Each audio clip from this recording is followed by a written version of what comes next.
ကော်ပီတုတ်တွေကိုစားရတဲ့ဖြက်စီးပြရတာကပို့ပြီးတော့အရသာရှိနေပါလားဒီဘက်ကိုလာလိုက်မိတာကောင်းသွားတယ်ဒီမှာစားစရာတွေအများကြီးပဲဒီနေ့တော့ပွဲတော်တွေ့ပြီတော်ဝက်ဝင်ကြီးတကောင်ဟာအစာရေးစားရှာဖွေရင်းနဲ့တော်ရဲကနေလူတွေနေထိုင်ရာလယ်ကွင်းတွေနောက်ထွက်ပြီးရောက်ရှိလာပါတော့တယ်ဒါမှသာသူဘိုက်ဝအောင်စားတော့နိုင်ပါလေဒီလိုနဲ့သူကနေ့တိုင်းလယ်ကွင်းတွေထဲကိုလာပြီးတော့လယ်သမားတွေရဲ့တီးနှံကိုစားတော့ရုံသာမကပျက်စီးအောင်ပါဖျက်ဆီးပစ်လေရှိရတဲ့ဒီလိုနဲ့နောက်တစ်နေ့နဲ့မှာတော့အိုးဖះဒါတွေကဘာဖြစ်ကုန်တာလဲငါ့လက်ထဲကဂေါ်ဘီထုတ်တွေအကုန်လုံးဟိုတော်ဝက်ဝင်ကြီးဖျက်ဆီးသွားပါရောလားအခုငါဘာလုပ်ရမလဲငါအိမ်ကိုဘယ်လိုစားဝတ်နေဖြည့်ရှင်းပေးရမှာလဲဒီဆိုင်ခင်းနဲ့ပဲငါရဲ့အိမ်စီကိုရှာနေရတာလေအခုငါဘာလုပ်ရမလဲဟိုအကောင်ကငါတို့ရဲ့ပိုင်ဆိုင်မှုအလုံးကိုဖျက်ဆီးပစ်လိုက်ပြီဒီအဖြစ်အပျက်ကိုမြင်လိုက်ရတော့မောင်တုတ္တခမရမအယံဝန်းနဲ့သွားပြီးတော့မျက်လုံးထဲကနေမျက်ရည်တွေစီးကျလာပါတော့တယ်အဲ့ဒီအချိန်မှာပဲရွာတွေကတခြားလေသမားတစ်ယောက်ဖြစ်တဲ့မောင်နန္ဒအဲ့အနာကနေဖြတ်သွားမိပါတော့တယ်ဟေးမောင်တုတ္တဘာဖြစ်လို့လဲမင်းဘာလို့ငိုနေရလဲအိုးဘာပြောရမလဲမောင်နန္ဒရဲ့မင်းဘာသာကြည့်လိုက်ပါအောင်ကွာဟိုတောဝဝင်ကြီးကငါ့လက်ထဲကဂေါ်ဘီတုတ်တူဘယ်လိုလှုပ်သွားလဲဆိုတာဂေါ်ဘီတွေအကုန်လုံးဖျက်ဆီးပစ်လိုက်ပြီဟာဒါဘာဖြစ်တာလဲမောင်တုတ္တရဲ့ဂေါ်ဘီတွေအကုန်လုံးဟိုဝက်ဝင်ကြီးကဖျက်ဆီးလိုက်တာပါလားငါလက်ထဲကတီးနှံတွေကိုရောသူဖျက်ဆီးသွားသေးလားမသိဘူး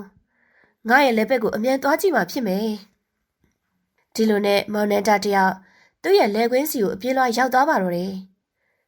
သူ့လက်ထဲကတီးနှံတွေကတော့အကောင်တိုင်ရှိနေသေးတာကိုတွေ့လိုက်ရတော့တာပေါ့ဖះသခင်အရှင်ကိုကျေးဇူးအများကြီးတင်ပါတယ်ကျွန်တော်တီးနှံတွေကိုအရှင်ကယ်တင်ပေးလိုက်တာပါဒါမဲ့ကျွန်တော်ဟိုဝက်ဝင်ကြီးကိုသိထားဖို့လိုတယ်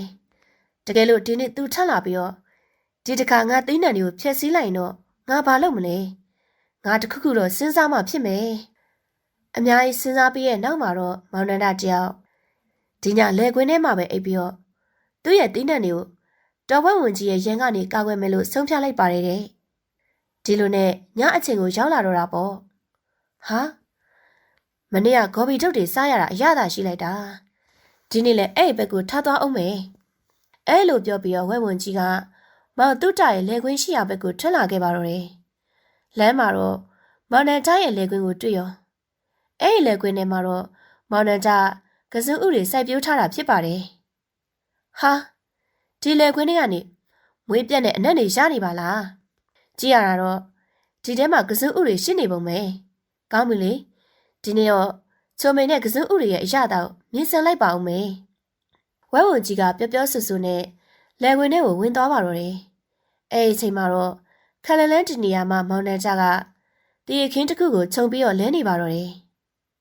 ဝဲဝင်ကြီးဝင်လာတဲ့အတန်ကိုကြားလိုက်တာနဲ့သူကချက်ချင်းပဲထားရလိုက်တော့တာပေါ့အမလီဝဲဝင်ကြီးပါလားကြည့်ရတာတိတ်ကိုကြောက်စရာကောင်းတာပဲဒါပေမဲ့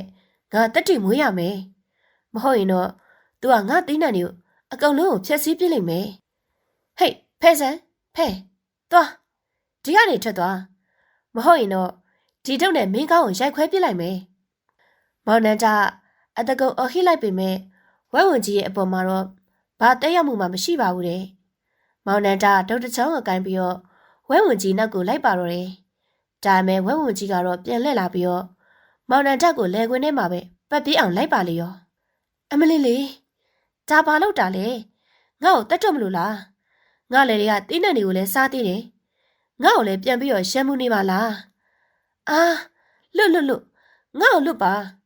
ဒီကောင်ကငါအသက်ကိုရမ်းရှာနေပြီအခုငါအသက်ပေးရလွတ်အောင်လို့ဒီကနေထွက်ပြေးမှဖြစ်တော့မယ်အိုးဖះဟိုဝက်ဝင်စုကြီးဘာလို့လိုက်တာလဲငါတင်းနှံနေအကုန်လုံးဖျက်ဆီးပြစ်လိုက်ပြီအခုသူ့ကိုငါအလွတ်မပေးဘူးဒီကောင်ရဲ့ကြမ်းဖက်မှုတွေကနေတိုင်းကိုပိုဆိုးလာနေပြီဒါပေမဲ့မောင်နန္ဒရာငါတို့ကဘာလုပ်နိုင်မှာလဲမင်းပဲပြောကြည့်ပါဦးကွာသူကတိတ်ကိုအန်တရာယ်များတဲ့အကောင်ပဲ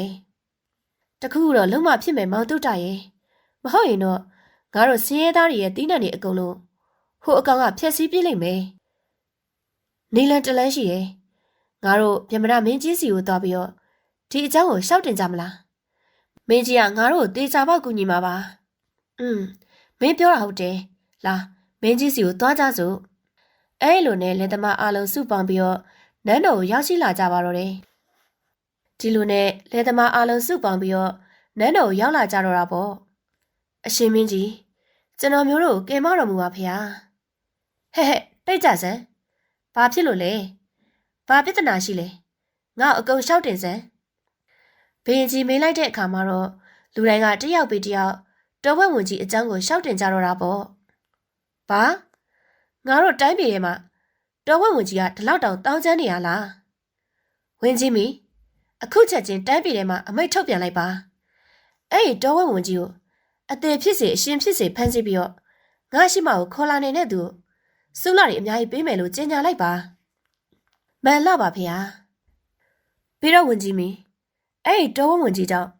လေယာတွေပျက်စီးဆုံးရှုံးသွားတဲ့လေသမားတွေကိုတော့ရွှေလင်ကား20စီကိုပေးသနာလိုက်မှန်လားပါဖေဟာအဲ့လိုနဲ့ဘရင်ကြီးရဲ့အမိတ်ရတာနဲ့ဝင်ကြီးကတိုင်းပြည်အနှံကိုမောက်ခကြေညာစီလိုက်တော့တာပေါ့နားထောင်ကြလောနားထောင်ကြလောငါတို့တိုင်းပြည်ထဲမှာအလွန်အန္တရာယ်ကြီးပြီးတော့စိုးသွန်းနေတဲ့ဝက်ဝင်ကြီးတကောင်ဝင်ရောက်နေပါတယ်မင်းသူမဆိုအဲ့ဝက်ဝင်ကြီးကိုအသေးဖြစ်စေအရှင်ဖြစ်စေဘေးမင်းများရဲ့ရှိတော်မောက်ကိုဆက်တတ်နိုင်တော့မင်းကြီးကလိုချင်တဲ့ဆုလောက်ပေးသနာတော်မူလိမ့်မယ်အဲ့လိုနဲ့တော်ဝက်ဝင်ကြီးကအရန်ကိုအန္တရာယ်များတဲ့အတွက်လူတိုင်းစိတ်ဓာတ်ကျနေကြတော့တာပေါ့ဘသူမှသူ့ကိုဖမ်းဖို့အတွက်အစင်းသိမဖြစ်ကြပါဘူးတဲ့ဝင်းကြီးမီအခုထိဘသူမှအဲ့တော်ဝက်ဝင်ကြီးကိုဖမ်းဖို့အတွက်ရောက်မလာသေးဘူးလားတိုင်းပြည်ထဲမှာအဲ့ဝက်ဝင်ကိုဖမ်းနိုင်လောက်တဲ့တတိရှိသူတယောက်မှမရှိတော့ဘူးလားအရှင်မင်းကြီးကျွန်တော်မျိုးတိုင်းပြည်အနှံ့ကိုမောက်ခကျင်းညာပြီးပါပြီဖေဟာကြည်ရတာတော့အဲ့ဝက်ဝင်ကတိတ်ကိုအန္တရာယ်ကြီးပုံရပါတယ်ဒါကြောင့်သူ့ကိုဖမ်းဖို့အတွက်ဘသူမှရှစ်ထွက်မလာရေးကြတာပါဘသူမှကိုယ့်အသက်ကိုအဆုံးရှုံးမခံရဲကြပါဘူးဖေဟာဒါပေမဲ့ဝင်ကြီးမင်းအဲ့ဝက်ဝင်ကိုဖမ်းမိဖို့ကတိတ်ကိုအရေးကြီးတယ်တကယ်လို့မဖမ်းမိရင်အဲ့တောဝင်ကြီးကလဲသမားတွေရဲ့တင်းနံတွေကိုဖျက်ဆီးရုံနဲ့မကဘူးငါတို့တိုင်းပြည်အတွက်လည်းဝမ်းနည်းစရာတွေဖြစ်လာလိမ့်မယ်ဘသူတွေကိုဘယ်လိုထုတ်ခပေးမလဲမသိနိုင်ဘူးခွလို့တော်မူပါဖေဟာဒါပေမဲ့အဲ့ဝက်ဝင်ကိုတပ်ဖို့ဆိုတာကသူ့ကိုရှင်းပြနိုင်မဲ့အင်အားကြီးမားတဲ့သူရဲကောင်းတယောက်လိုအပ်နေပါတယ်တာမန်လူဘသူမှပဲအဲ့ဝက်ဝင်ရှိမှရက်ကြည့်နိုင်မှာမဟုတ်ပါဘူးတခုလောက်ပါဝင်ကြီးမင်းတိုင်းပြည်ထဲမှာနောက်တစ်ချိန်ထပ်ပြီးတော့ကြေညာလိုက်ပါအဲ့ဝက်ဝင်ငါရှိမှရအောင်ခေါ်လာပေးနိုင်တဲ့သူငါတိုင်းပြည်ရဲ့တဝက်ကိုပေးသနာမဲ့အပြင်သမီးတော်မင်းသမီးလေးနဲ့ပါလက်ချထိမ်းများပေးမယ်လို့ကြေညာလိုက်ပါအရှင်မင်းကြီးဒါဘာစကားကိုမိတ်တော်မူလိုက်တာလဲဖေဟာငါအမှန်တိုင်းပြောနေတာဝင်ကြီးအဲ့ဝက်ဝင်ငါဘလို့နီးနဲ့မဆိုလိုချင်တယ်အသေးဖြစ်ဖြစ်အရှင်ဖြစ်ဖြစ်အဲ့ဒါအတွက်ငါဘာပဲပေးဆက်ရပေးဆက်ရဒါမဲ့အရှင်မင်းကြီးဝင်းကြီးမင်းငါမှယုံကြည်ချက်အပြည့်ရှိပါတယ်အရေးချင်းရှိပြီးတော့ထိုက်တန်တဲ့သူရဲကောင်းတစ်ယောက်ကဒီအလုပ်ကိုပြီးမြောက်အောင်လှုပ်ဆောင်ပါလိမ့်မယ်နားထောင်ကြလောနားထောင်ကြလောငါတို့ဘီမင်းမြက်က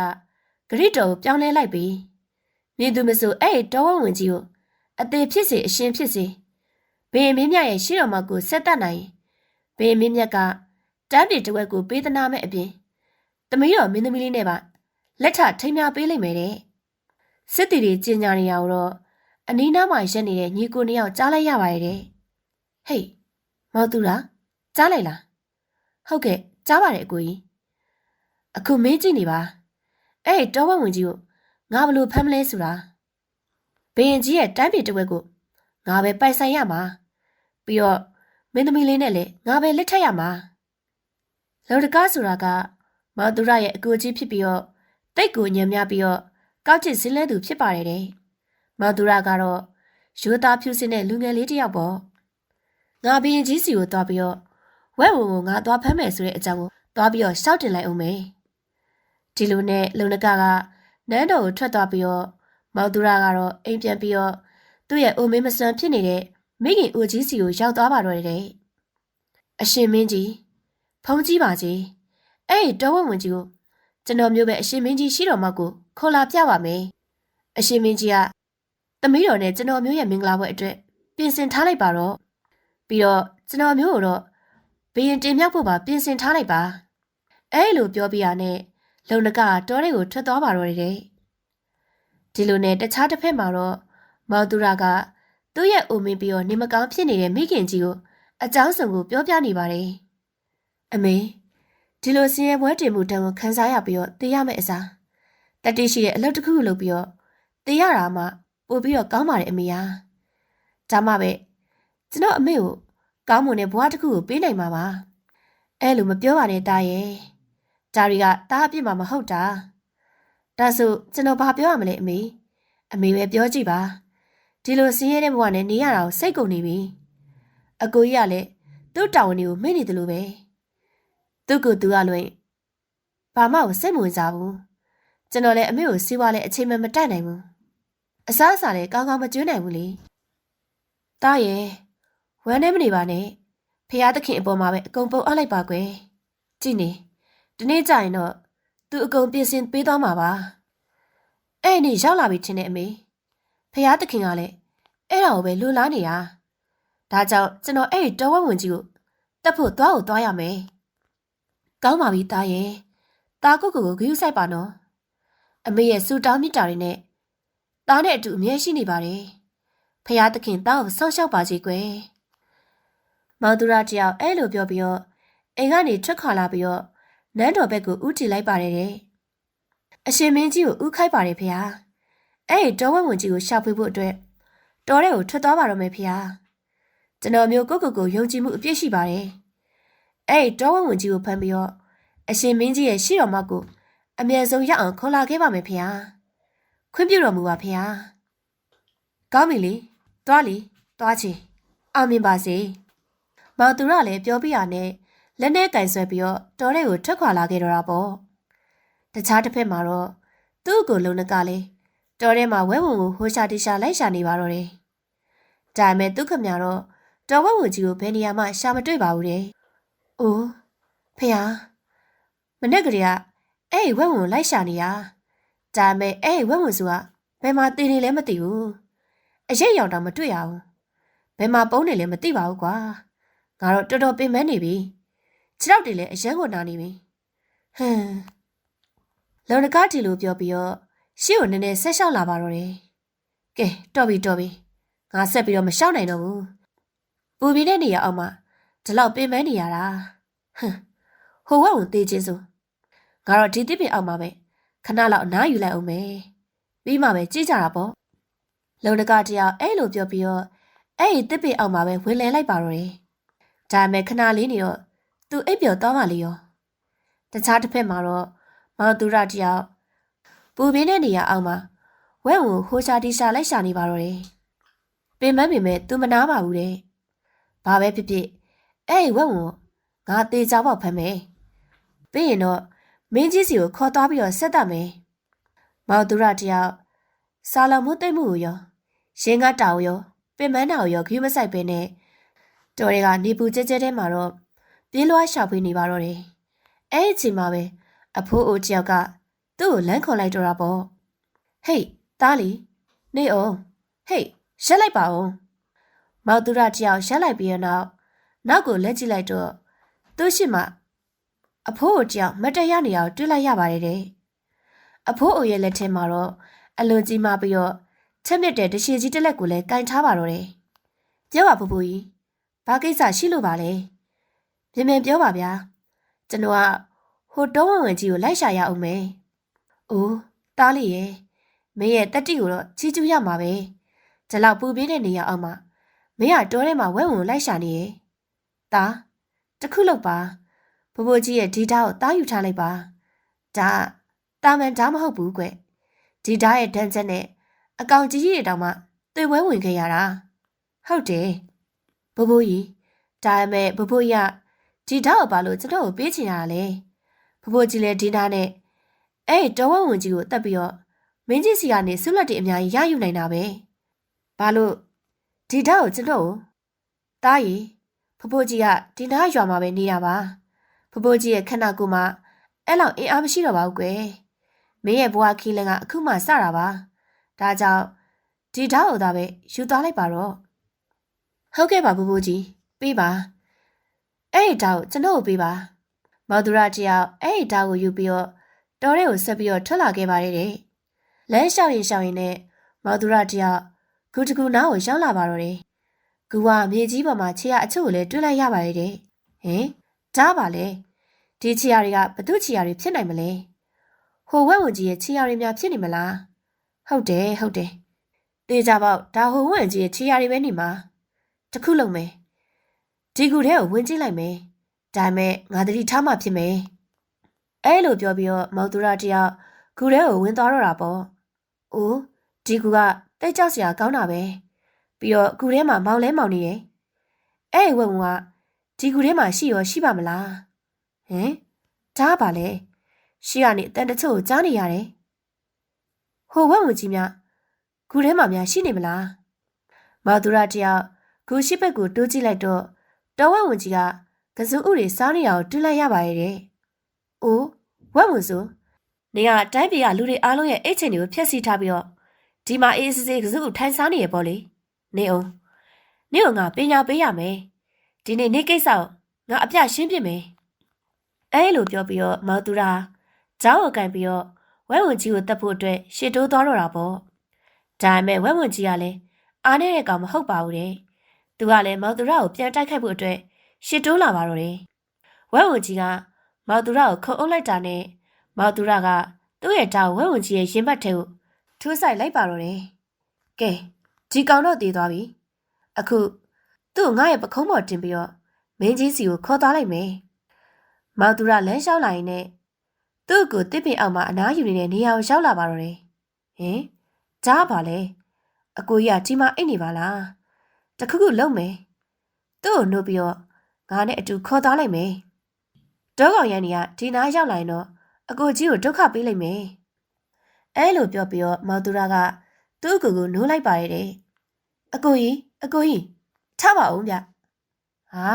အကိုကြီးကအိမ်မောကျနေရပဲ။အကိုကြီးကြည့်ပါဦး။ကျွန်တော်ဒီဝက်ဝင်ကြီးကိုတတ်ပြီးတော့ခေါ်လာခဲ့ပြီ။ဟာငါညီမင်းတယောက်တည်းနဲ့ဒီဝက်ဝင်ကြီးကိုတတ်လိုက်တာလား။မင်းကတကယ်ကိုခွန်အားကြီးရသူပဲကွာ။ဟုတ်တယ်အကိုကြီး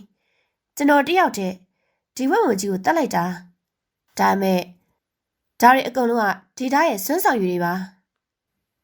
ဆိုလိုတာငါနားမလဲဘူးညီလေးပြောဆူဆူနဲ့လုံနကပြတလဲထက်ရလိုက်ပြီးတော့မော်သူရရဲ့ပခုံးပေါ်ကတင်းနေတဲ့ဝက်ဝင်ကြီးကိုကြည့်ပြီးတော့အံ့အားသွားတော့တာပေါ့အော်ဒါကိုငါဘလို့နီးနေမစို့ဒီတင်းနေတဲ့ဝက်ဝင်ငါလက်ထဲကိုရောက်အောင်ယူရမယ်ဟုတ်တယ်တကယ်လို့ဒီကောင်လေးကဒီတင်နေတဲ့ဝက်ဝင်ကိုတော့မင်းကြီးစီကိုယူသွားရင်မင်းကြီးရဲ့တိုင်းပြည်တဝက်ကသူ့ဟာဖြစ်မယ်မင်းသမီးလေးကလည်းသူ့မိန်းမဖြစ်သွားမယ်ငါမှတော့ဘာမှကြမ်းမမဟုတ်ဘူးမဖြစ်ဘူးငါတခုခုလုံးမဖြစ်မယ်ညီလေးမင်းဘာလို့တွေးနေရလဲအော်ဘာမှမဟုတ်ပါဘူးညီလေးရဲ့တတိအကြောင်းကိုတွေးပြီးတော့ခုံယူနေတာပါဒီလောက်အနေရများတဲ့အကောင်ကြီးကိုညီလေးတယောက်တည်းတတ်နိုင်ခဲ့တယ်ဆိုတော့လေ။အိုးညီလေးရဲ့မင်းတော်ပြင်ပန်းနေရောပေါ့။မင်းတခုလောက်ပါလား။ဒီဝက်ဝင်ကြီးကိုမြေကြီးပေါ်ချထားလိုက်ပြီးတော့ဒီတစ်ပင်အောင်မှာခဏလောက်အနားယူလိုက်ပါ။အကိုကြီးကမင်းအတွက်ချုံမိန်တဲ့တစ်သီးတွေနဲ့ရေသွားရှာလာပေးမယ်။ပြီးမှပဲတို့ညီကိုနှစ်ယောက်အတူတူအိမ်ပြန်ကြတာပေါ့။ဟုတ်တယ်မလား။ဟုတ်ကဲ့ပါအကိုကြီးကောင်းပါပြီ။မောင်သူရတယောက်တစ်ပင်အောင်မှာဝင်လဲပြီးတော့အနားယူလိုက်တော့တာပေါ့။လုံနကကတော့တစ်သီးနဲ့ရေရှာဖို့ထွက်ခွာသွားပါတော့တယ်။လုံနကလမ်းလျှောက်ရင်နဲ့တရက်ပင်တပင်နားကိုရောက်သွားပါတော့တယ်။ဟာဒီပင်မှာတရက်သီးတွေအများကြီးသီးနေပါလား။အခုပဲဒီပင်ပေါ်ကတရက်သီးအချို့ကိုခူးလိုက်မယ်။လုံနကတယောက်တရက်ပင်ကိုခဲနဲ့ပေါက်ပြီးတော့ကြွေကြလာအောင်လှုပ်လိုက်ပါတော့တယ်။ဒီတရက်သီးတွေပေါ်မှာအစိတ်ပင်နဲ့အရွက်နဲ့အရည်ကိုတုံလိုက်လိုက်ရင်ကောင်းမယ်။ဂျာမမောင်သူရမြန်ကိစ္စတုံးပြီးတော့ဒီဝက်ဝင်ကြီးကိုငါယူပြီးတော့မင်းကြီးစီကိုသွားလို့ရမှာအဲလိုနဲ့လုံနကဟာအစိတ်ရှိရဲ့အရွက်တချို့ရဲ့အရေးကိုညှိယူပြီးတော့တရက်သီးတွေပေါ်မှာတုံလိမ့်လိုက်ပါတော့တယ်အဲဒီခါမှာတော့တရက်သီးတွေကအစိတ်သီးတွေဖြစ်သွားတော့တာပေါ့မောင်သူရာဟဲ့ညီလေးမောင်သူရာထပါဦးကွာမြန်ထတော့ကြည်စံမင်းအတွက်ဘလောက်အရသာရှိရဲ့တစ်သီးတွေကိုယူလာခဲ့လဲဆိုတာ မောင်သူရတယောက်အဲ့ရချလာပြီးတော့တရသီးတွေကိုစားလိုက်ပါတော့တယ်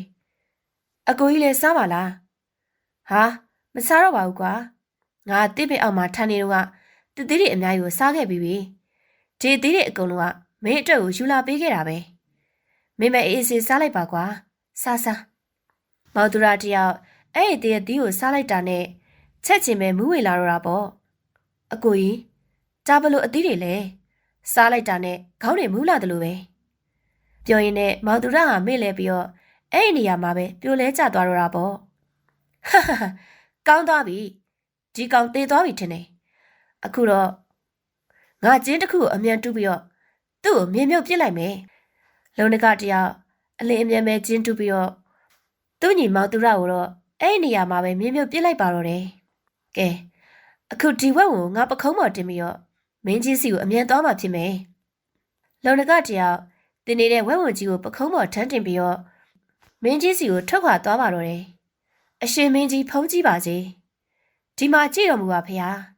ကျွန်တော်မျိုးကဒီတော်ဝက်ဝင်ကြီးကိုတက်ဖြတ်ပြီးတော့ယူဆောင်လာခဲ့ပါပြီဟေးဒါပါလေဘယင်ကြီးကစဉ်းစားကန်ဝင်သွားတော့တာပေါ့ဒီလိုမိုက်မဲပြီးတော့မာနကြီးတဲ့လူတယောက်ကိုငါတိုင်းပြည်ရဲ့ဘယင်အဖြစ်တင်မြှောက်လိုက်ရင်တော့ပြီးတော့ငါသမီးတော်ကိုသူ့နဲ့ပေးစားလိုက်ရင်တော့ငါတိုင်းပြည်ဘာဖြစ်သွားမလဲမဖြစ်ဘူးသူ့ငါသမီးတော်နဲ့လုံးဝမပေးစားနိုင်ဘူးတိုင်းပြည်တစ်ဝက်ကိုလည်းပေးလို့မဖြစ်ဘူးဒါပေမဲ့ငါဘာလုပ်ရမလဲငါသူ့ကိုဂတိပေးပြီးသားဖြစ်နေပြီဘာဖြစ်လို့လဲအရှင်မင်းကြီးဘာတွေစဉ်းစားနေရလဲမင်္ဂလာပွဲအတွက်ကိုအခုထိပါမှမပြင်ဆင်ရသေးဘူးလားအိုးမဟုတ်ပါဘူး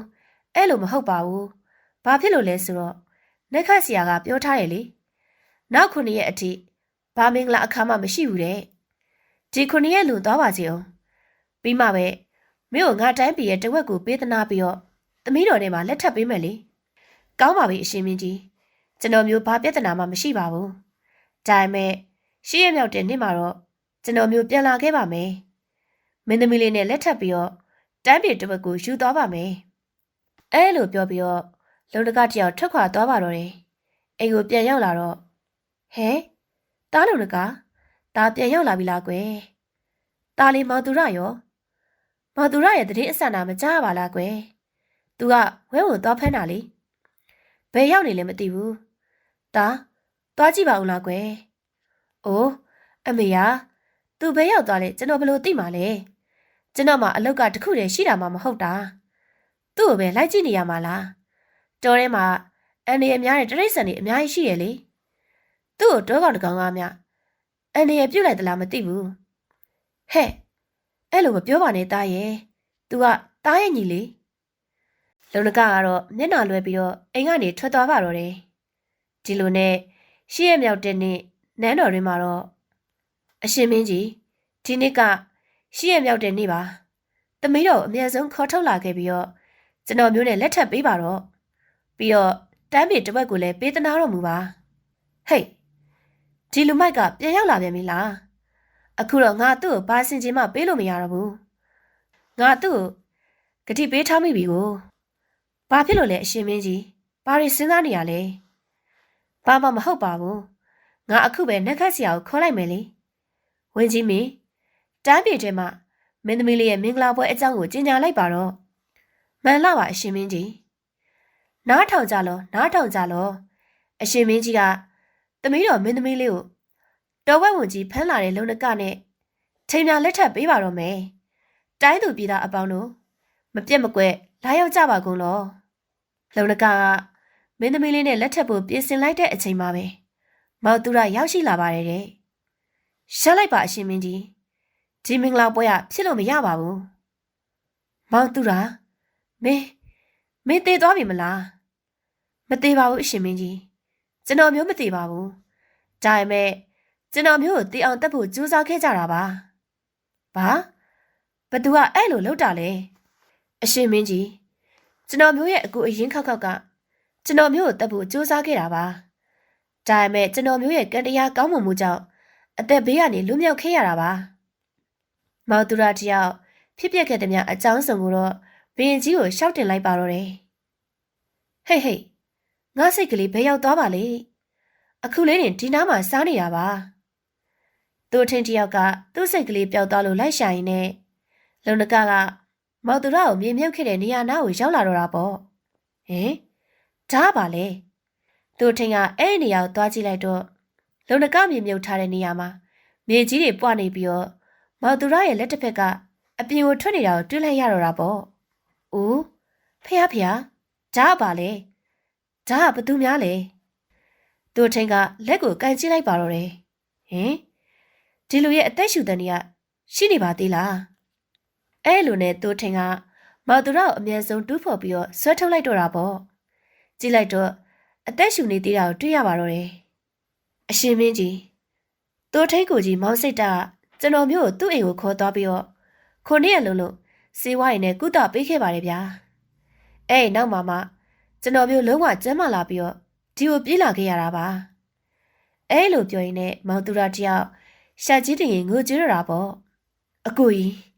ကတိုင်းပြည်တဝက်နဲ့စီးစိမ်ဥစ္စာလူချင်းုံတက်တဲ့နဲ့ဒီလိုလုပ်ရတယ်လားကိုရဲ့ညီအရင်ခောက်ပေါ်မှာတက်ရောစင်နည်းနည်းလေးတောင်မရှိတော့ဘူးလားမပူနဲ့သားလေးစိတ်မပူနဲ့မင်းရဲ့အကိုတော့ထိုက်တန်တဲ့ပြည်တံပေးစီရမယ်သူကမင်းပေါ်မှာနေမဟုတ်ဘူးငါတို့အပေါ်မှာပါလှည့်စားပြီးတော့သစ္စာဖောက်ခဲ့တာပဲလိန်ညာခဲ့တာပဲပြီးတော့ဟိမောင်သူလားမင်းသမီးလေးနဲ့လက်ထမှာမင်းပဲဒီတိုင်းပြည်ရဲ့ဘရင်ဖြစ်လာမှလည်းမင်းပဲဖြစ်ရမယ်ဝင်းကြီးမင်းဒီလူရုပ်မောင်ဒီကနေခေါ်ထုတ်သွားပြီးတော့ထောင်သွေးအကျဉ်းချထားလိုက်ပါမနဲ့ဖြစ်မနဲ့ကြရင်တော့သူ့ကိုကြိုးပေးကွမျက်စီညီလေးမောင်သူလားအကိုကြီးကိုခွလို့ပါကွာအကိုကြီးကတကက်ကိုစွတ်တဲ့အကိုတယောက်ပါအကိုကြီးအပြည့်တန်ခံရတဲ့ပါလေကွာဒါပေမဲ့ညီလေးရာအကိုကြီးအခုကိုအမကိုသိမြင်ပါပြီအကိုကြီးကိုတစ်ချိန်လောက်ခွလို့ပေးပါကွာပြီးရင်တော့အကိုကြီးကျိုးစင်ဖို့ပျော်ပျော်ကြီးတက်ပါတော့မယ်ကောင်းပါပြီကျွန်တော်အပြစ်ကခွလို့ပေးလို့ရတဲ့အပြစ်မျိုးမဟုတ်ပါဘူးဝင်းကြီးမီကျွန်တော်ကိုခေါ်သွားပြီးတော့